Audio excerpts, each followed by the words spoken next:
नमस्कार मित्रांनो, आमच्या चॅनलवर नवीन असाल तर चॅनलला नक्की सबस्क्राईब करा, म्हणजे तुम्हाला मालिकेचे नवनवीन एपिसोड सर्वात अगोदर पाहायला मिळतील. तर तुला शिकवीन चांगलाच धडा या मालिकेमध्ये काय घडलं. अधिपती हा फॅक्टरीमध्ये विचार करत बसलेला असतो, टेन्शनमध्ये असतो. तेवढ्यात तिथे ओंकार आणि शिवानी येतात. ओंकार आणि शिवानी अधिपतीला बोलतात की काय करतोयस भावा. तर अधिपती त्यावर बोलतो, काही नाही, बसलो आहे. अधिपतीच्या डोक्यात अक्षराचे विचार सुरू असतात. तर ओंकारला समजतं की हा वहिनीबद्दल विचार करतो आहे. तो ओंकार त्याला बोलतो की एवढा विचार का करतो आहे, इतकं टेन्शन घेऊ नको, सरळ फोन घे आणि वहिनीला कॉल कर आणि बोलवून घे त्यांना इथे. तर अधिपती उठतो. अधिपती बोलतो, मी फोन करणार नाही. मीच नेहमी का पडती बाजू घ्यावी. त्यांनी पण पडती बाजू घ्यावी ना. त्यांनी चूक केली आहे तर त्यांनी मला कॉल करावा. मी त्यांना कॉल करणार नाही, हे माझं फायनल आहे. कारण की त्यांनी आईसाहेबाला खूप त्रास दिलेला आहे आणि त्यांनी चूक केलेली आहे. आईसाहेबाला काही बाई बोललेले आहे, तुला माहित आहे ना. तर ओंकार त्यावर बोलत असतो, पण त्यांनी काही चुकीचं बोललेलं नाही आहे ना. त्यांनी जे सत्य आहे तेच बोललेलं आहे. तर अधिपती चिडतो. अधिपती बोलतो, तुला काही माहिती नाही आहे. त्या आईसाहेबाला खूप काही बोलतात, म्हणून मी त्यांच्यावर विश्वास ठेवलेला नाही आहे, म्हणून मी त्यांना काही फोन करणार नाही. तर त्यावर ओंकार बोलतो, पण बाबा तूच तर त्यांना घरातून जायला सांगितलं होतं ना. तर अधिपती बोलतो, मी सांगितलं असेल, पण त्यांनी कशाला जावं घरातून. तर यांचा विषय चालू असतो. तेवढ्या तिकडे अक्षरा घरी असते. ती अधिपतीच्या फोनची वाट बघत असते, पण अधिपती काही फोन करत नाही. तर अधिपतीचा फोन नाही आल्यामुळे अक्षरा चिंतेत असते. अक्षरा बोलते, अधिपती, माझा तुमच्यावर राग नाही आहे आणि कधी राग असणारही नाही, कारण की तुमची काही चूक नाही आहे. चूक त्या भुवनेश्वरी मॅडमची आहे आणि त्यांनी जे कारस्थाने केलेले आहे ते तुमच्या डोळ्यासमोर येत नाही आहे, म्हणून हे सर्व घडतं आहे. मी किती वेळा किती प्रयत्न करू की ते त्यांचे कारस्थान तुमच्या आणण्यासमोर, पण तुम्हाला दिसत नाही आहे. तुमच्या डोळ्यावर त्यांच्या प्रेमाची पट्टी पडलेली आहे. त्या तुमच्यासमोर असं वागतात की तुम्हाला वाटतं की त्या खूप चांगल्या आहेत, पण त्यांचा जो खरा चेहरा आहे तो तुमच्यासमोर कसा येईल. आणि मी किती प्रयत्न करू तरी तुमच्यासमोर त्यांचा खरा चेहरा येत नाही आहे, म्हणून मी आता काही करणार नाही आहे. आता मी का करू, मी मी किती प्रयत्न करू, अशी अक्षरा विचार करत असते आणि भुवनेश्वरीचा चेहरा कसा सर्वांसमोर आणा हे विचार करत असते. तेवढ्यात अक्षराची आई तिथे येते. अक्षराची आई तिला विचार करत बघून अक्षराला बोलते, बाळा काय करते आहे. अक्षरा बोलते, काही नाही आई. तर अक्षराची आई तिला मांडीवर घेते आणि तिच्या डोक्यावरून हात फिरवत असते आणि बोलते, अक्षू बाळा, बघ, हे जेव्हा दोन प्रेमाची माणसं वेगवेगळ्या दिशेने असतात आणि एकमेकापासून लांब असतात तेव्हा त्यांच्यामधलं प्रेम कमी होत नाही, पण ते दुप्पटीने वाढत असतं. तर हे जेव्हा अक्षराची आई हसून बोलत असते तेव्हा अक्षरा लाजून जाते आणि बोलते, काही पण बोलते का तू. तर तिची आई तिला समजवत असते.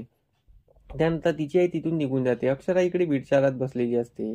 अक्षराच्या आईला पण टेन्शन आलेलं असतं, आपली मुलगी इतकी टेन्शनमध्ये आहे हे बघून. तर अक्षराचे बाबा अक्षराच्या पाठीशी ठाम असतात. अक्षराचे बाबा आणि अक्षराची आई सकाळी बसलेले असतात आणि तिथे अक्षरा पण आलेली असते. अक्षराचे बाबा तिच्या पाठीमागे ठाम असतात आणि अक्षराचे बाबा बोलतात की नेहमी सत्याच्या बाजूने उभं राहावं आणि आपण आपल्याशी प्रामाणिक राहावं आणि सत्यासाठी आपण नेहमी लढावं. जर दुसरा व्यक्ती आपल्या मागे काही अचूक करत असेल तर त्यांना त्याचा धडा द्यावा आणि सत्याची नेहमी विजय होतो. हा त्याचा बाबा तिला सांगत असतात. तर त्यावर अक्षय बोलते की हो बाबा, बरोबर बोलताय तुम्ही. मग अक्षरा बोलते की मी शाळेत जायला पाहिजे. तर अक्षरा शाळेत जायला निघते. तर अक्षराची आई बोलते की आज कशाला शाळेत जाते, एक दोन दिवस थांब मग जाशील. अक्षरा बोलते, नाही, शाळा खूप दिवस पडलेली आहे आणि शाळेत जायला पाहिजे. मी खूप दिवस माझा अभ्यास मागे राहिलेला आहे, तर मुलांचं नुकसान होईल, असं बोलून अक्षरा तिथून निघालेली असते. अक्षरा शाळेत जायला निघत असते. अक्षराचं मन काही शाळेत लागत नाही आणि अक्षराला जे विषय शिकवायचे आहेत हे पण आठवण राहत नाही. तर अक्षराला काय कुठे कोणत्या वर्गावर कोणता विषय शिकवायचा आहे हे पण कळत नाही. तर अक्षरा स्वतःशीच बोलत असते आणि बोलते की पर्सनल आणि प्रोफेशनल आयुष्य एकत्र आणायला नाही पाहिजे. यामुळे मुलांचं नुकसान होईल आणि मला प्रोफेशनल आयुष्य वेगळं ठेवायला पाहिजे आणि पर्सनल आयुष्य वेगळं ठेवायला पाहिजे आणि सर्व घरचं मॅटर घरीच सॉल्व्ह करायला पाहिजे, असं अक्षरा विचार करत असते. इकडे अधिपती आपल्या घरी विचारत बसलेला असतो. अधिपती विचार करत असताना तिथे भुवनेश्वरी येते. भुवनेश्वरी अधिपतीला समजवत असते आणि बोलते की सुनबाईने घरी यायला पाहिजे, सुनबाईने घर सोडून जायला नाही पाहिजे.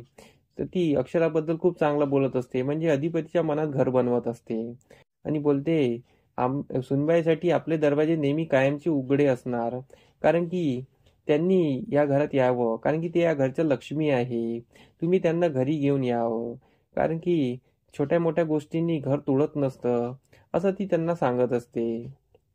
पण अधिपती बोलतो, आईसाहेब तुम्ही इतकं चांगला कसा विचार करू शकता? त्यांनी तुम्हाला काही बाई बोलले तरी तुम्ही कसा विचार करू शकता? तर त्यावर भुवनेश्वरी बोलते, आपण मोठे आहोत आणि त्या लहान आहेत, त्यांना काही नाही कळत आणि त्यांना जे बोलायचं बोलू द्या ना. तुम्ही इतकं टेन्शन घेऊ नका. त्या आपल्या घरच्या लक्ष्मी आहे. तुमचं त्यांच्यावर प्रेम आहे, त्यांचं तुमच्यावर प्रेम आहे, तर त्यांनी घरात यायला पाहिजे. असं भुवनेश्वरी त्याला समजत असते. पण भुवनेश्वरीच्या मनात काही वेगळंच असतं. तर अधिपतीला भुवनेश्वरीचं सांगणं खूप छान वाटत असतं की त्या मास्तरीणबाईबद्दल किती चांगला विचार करते आणि मास्तरीणबाई त्यांच्याबद्दल काय विचार करते आहे, असं अधिपती विचार करतो.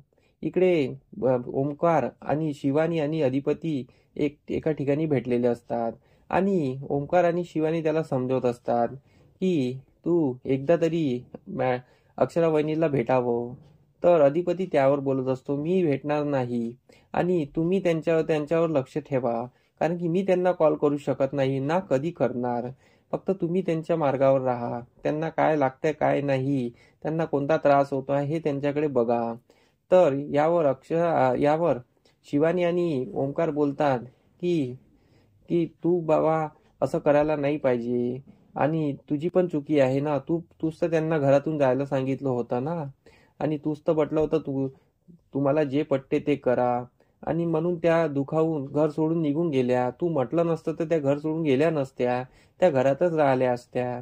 या अधिपतीला ते बोलत असतात. तर अधिपतीला वाटतं की आपलं बी काहीतरी चुकलेलं आहे. अधिपती तिथून निघून जातो आणि ओंकार आणि त्या समजायची कोशिश करतात. इकडे चारुवास आपल्या रूममध्ये विचार करत बसलेले असतात. त्यांना जेवण खाऊन सोडलेलं असतं. तर तेवढ्या तिथे आजी येतात. आजी त्यांना जेवण घेऊन आलेले असतात आणि बोलतात, जवाई बापू जेवण करून घ्या. तर त्यावर चारुवास बोलतात, नाही आई, मी जेवण करणार नाही. माझी लेक या घरातून निघून गेलेली आहे आणि मी आता हरलेलो आहे. मला जगावंसंच वाटत नाही आहे. तुमची लेकनी काय करून ठेवलेलं आहे तुम्हाला माहिती आहे ना. त्यावर आजी बोलतात, हो माझ्या लेकीची चूक आहे, पण तिचं काही हसते बरोबर पण आहे ना. पण त्यावर चारुवास बोलतात, पण तुम्ही तुमच्या लेकची बाजू घेऊ नका. अक्षराची काही चुकी होती का? अक्षरा या घरातून गेली आणि अधिपतीने तिला थांबवलं नाही, तर तुम्ही एक वेळा अधिपतीला समजून बघा ना. तर त्यावर आजी बोलते, मी त्यांना खूपदा समजवलं, तर तो विषय टाळत असतो आणि तो तिथून निघून जातो. मी काय करणार, किती वेळा समजवणार त्याला.